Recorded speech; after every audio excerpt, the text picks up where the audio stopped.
Hi, good morning, everybody. This is Tracy Martinez.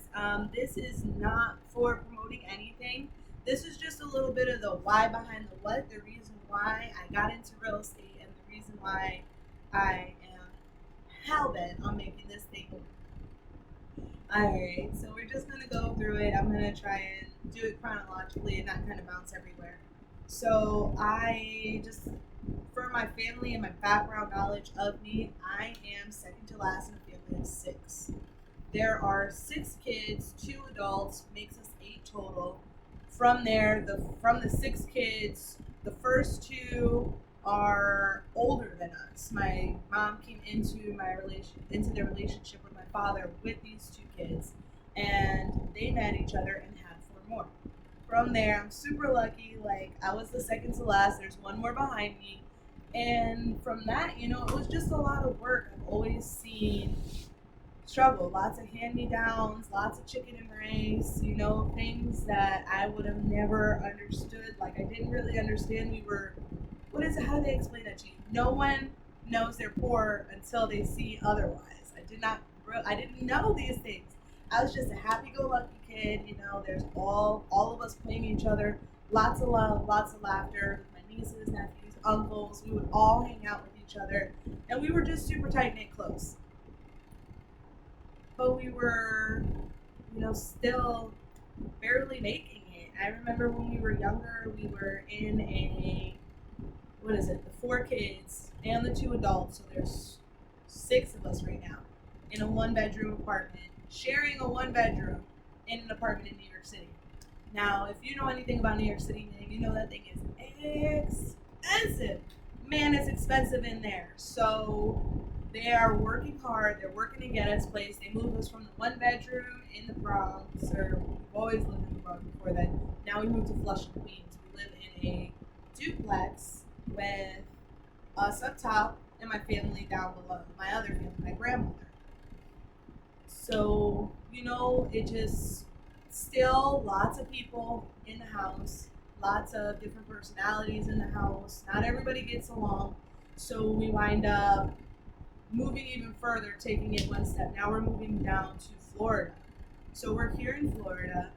We're doing great. We have our own place this time, but now we're moving up into a two-bedroom in Gainesville. So that's the four kids, three girls, one boy, and my two parents in the two-bedroom in Gainesville. And again, like they say, you don't realize more until someone explains to you. They would explain to me and they would laugh at me about, not having name brand things, not having new clothes, how my sister would wear the same clothes, not tell me, and then I'd be wearing it the next day, and then, oh my gosh, I'm getting laughed at. Kids are awful. So, but the one lesson I remember, I would go home to my mother and I would cry and be like, how come I can't have my own things? And she'd say, baby, if you want it, if you want to have nice new things, you're going to have to work for it. You're going to have to work hard. I didn't understand, what that meant necessarily. So, fast forward, my mom, my dad's back. They're working, they're doing their entrepreneurial thing. My parents or my dad comes back or finds this job where he is working for himself installing appliances. And they get paid per piece. So, of course, it's however much you decide to work, is how much you decide to get paid. My dad jumps in it, my mom jumps in it. They throw my other brother, Derek, in it, the oldest one, number two of the lineup. So they put him into it and they all teach him this entrepreneur skill. Now, me, all the while, I'm just a young little lady growing up.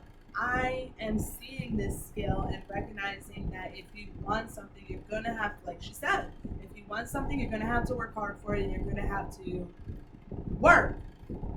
So I'm a little lady. I am taking my allowance money and I'm buying bags of candy and I'm selling it to the kids in class.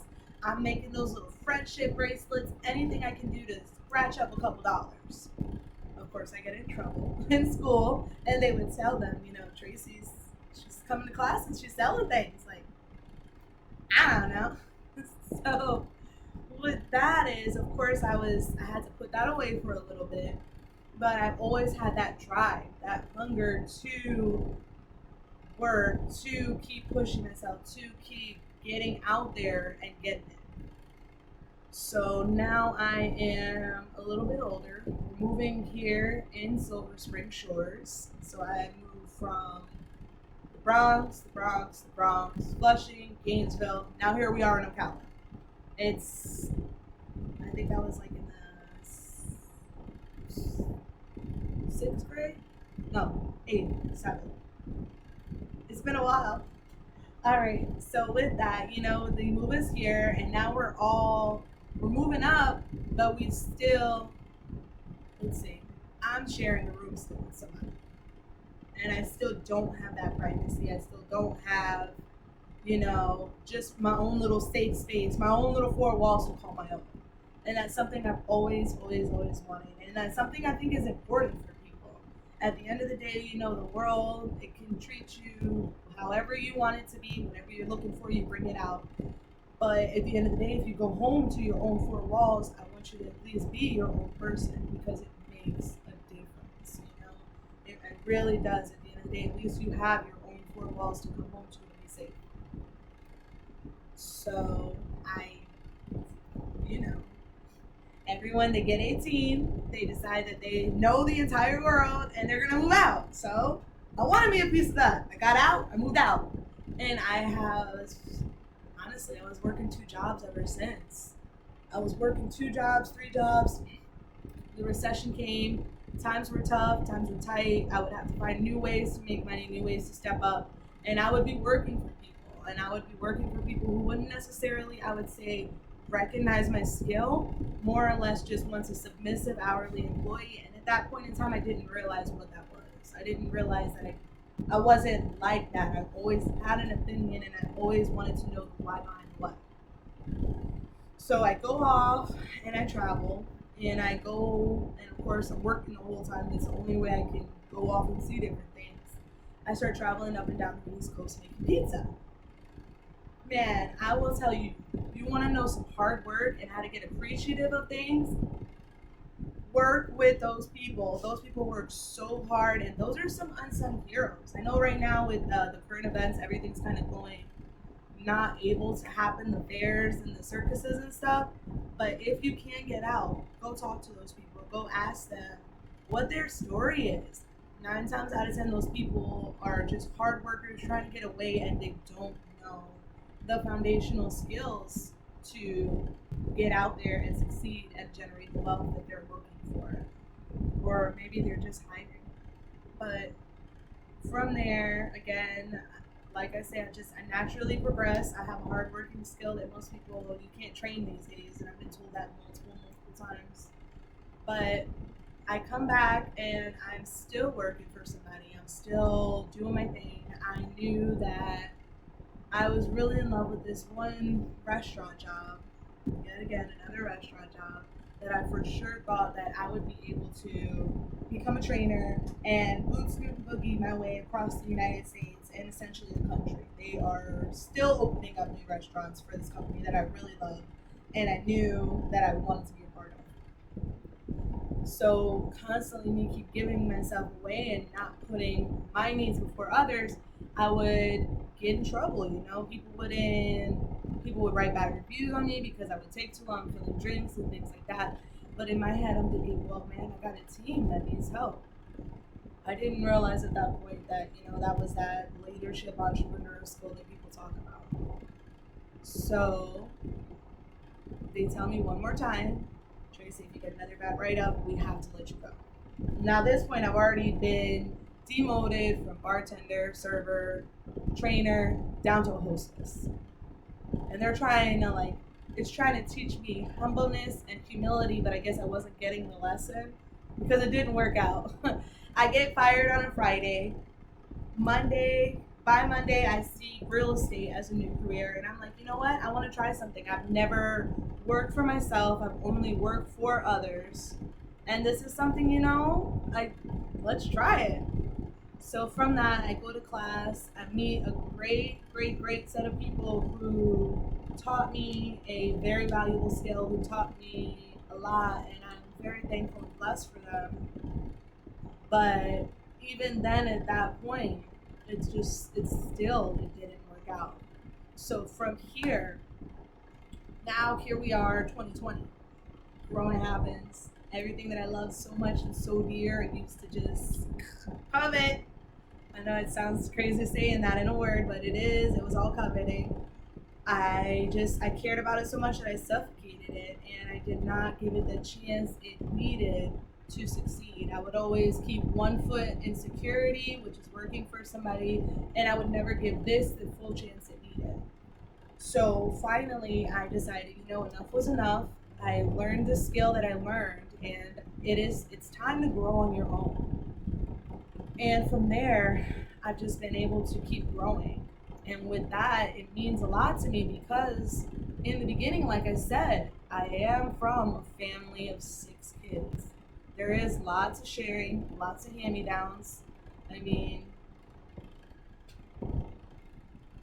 I even did the dumpster diving for Marines. I didn't know I was bored.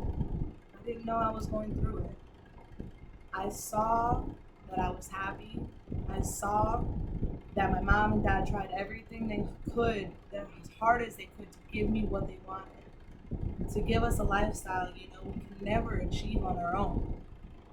So I saw and noticed if you want to create the freedom and have the wealth you're looking for, you got to do 2 things. You got to work hard and you have to stay committed, and then you have to never stop trying. Like, seriously, you got to stay committed. So my general idea was, the same way I gave people years and years of employment with me, out of me, how I was someone's W-2 employee for so long, I can just invest in myself and invest in helping people get those 4 walls that they need to be themselves.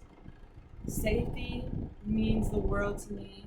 I want to make sure people are safe. I want to make sure people are in a really great area that they can afford. And at the end of the day, like I say, like it means a lot to have somewhere to come back to, home base. So I hope I didn't ramble too long. It was my 5th try making this video. I just wanted to give you a little bit of the why behind the what and explain, and maybe you could think, it looks glamorous, it looks, man, this girl's got gold, she has cars, but it was just a hardworking girl, second to last in a family of 6. It's a lot of me putting myself last until I decided, it's just, I can't. I have to invest in myself and helping others the same way I invested into putting my eggs in the baskets of wrong relationships. But y'all, it's just me. I'm just Tracy Martinez.